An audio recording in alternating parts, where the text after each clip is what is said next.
Hello yogis, Jamie here. Welcome to my channel, Jamiekimyoga.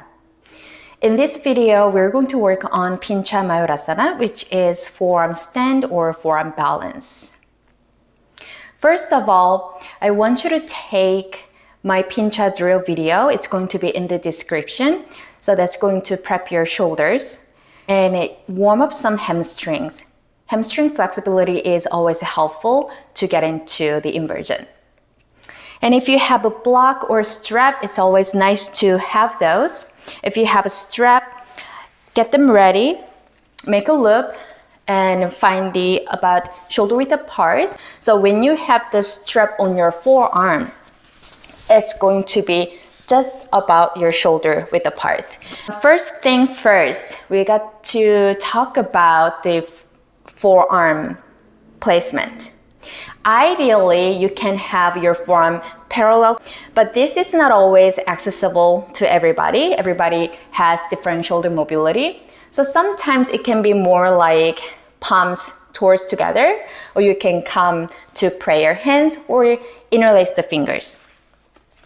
But always measure your forearm and then keep your elbows in shoulder width apart. So either parallel, palms a little closer together, prayer hands, or interlace your fingers. Whatever that works for you is fine. I'm going to use the wall in two ways. So find a wall space.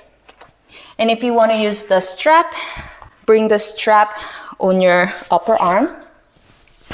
So it's going to lock your upper arm in inversion. And if you want to use block, you can also have your block between your thumb and index finger, just like this.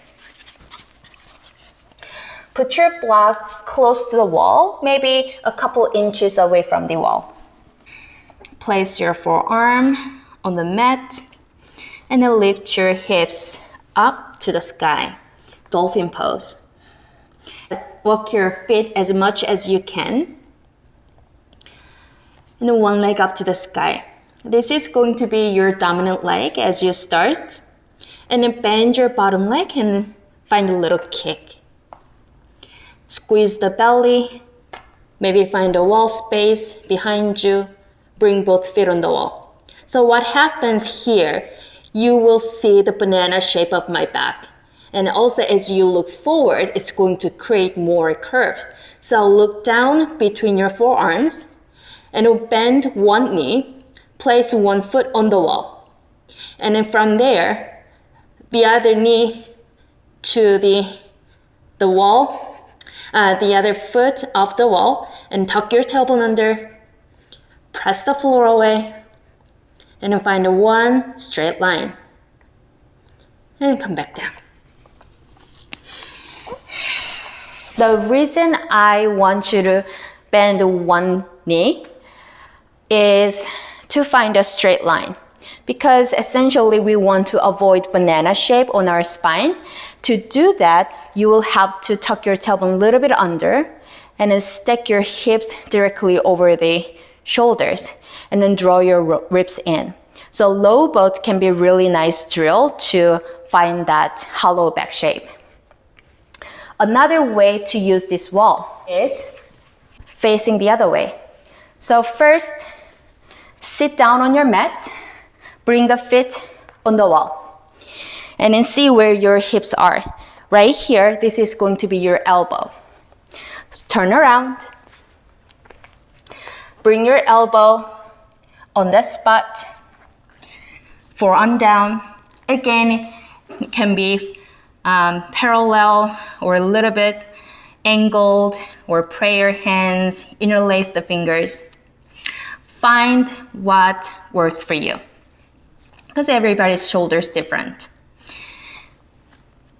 And from here, lift your hips up to the sky. Bring the feet to the wall. And then find a parallel line. Your both legs are parallel to the floor. Just look towards the wall first. Press the floor away. And then look between your forearm, one leg up to the sky.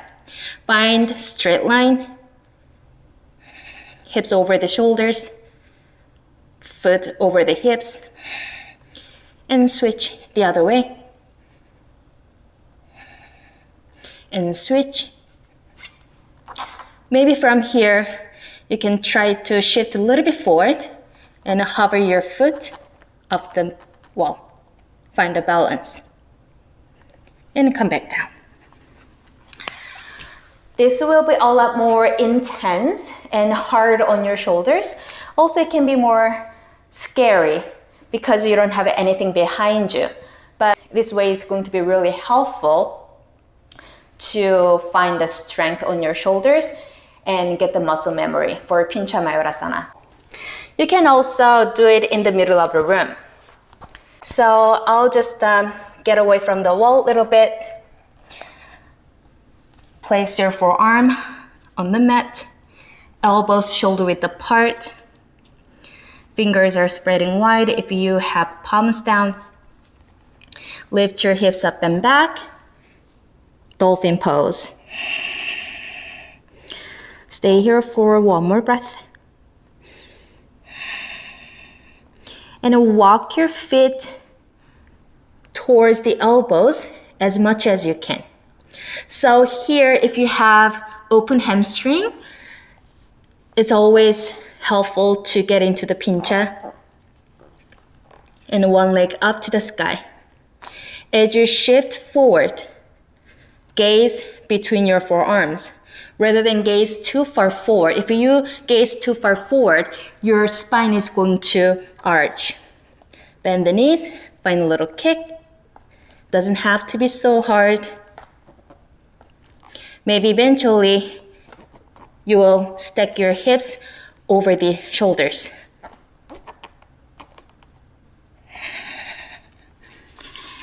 And don't worry about bringing both legs together to the sky. At first, try to working on that L shape. So one leg is down, one leg is up. That way you can find the balance a little better, just like a teeter-totter. Another way is you can bend your bottom leg and hug it into the chest.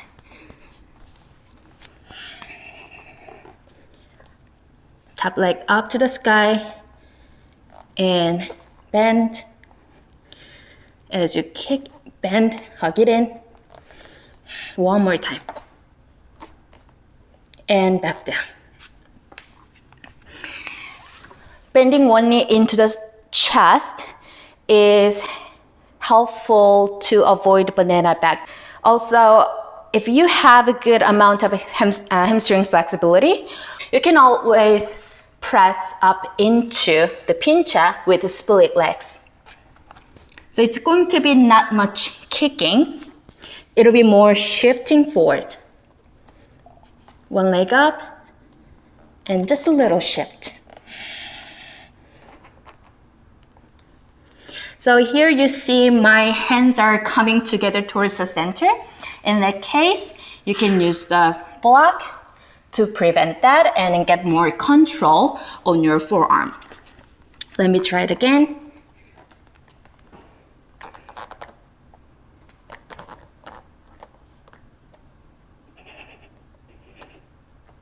And as you find the balance, bring the feet together. Energy going up, up, up, and come back down. So these were some different ways to get into pincha. You can use the wall, or without the wall, you can use block, strap, whatever that works for you. Try it out, and always work on your strength and flexibility first. Let me know if you have any questions. If you haven't followed me, subscribe to my channel. Have a great day. Thanks for joining. Namaste.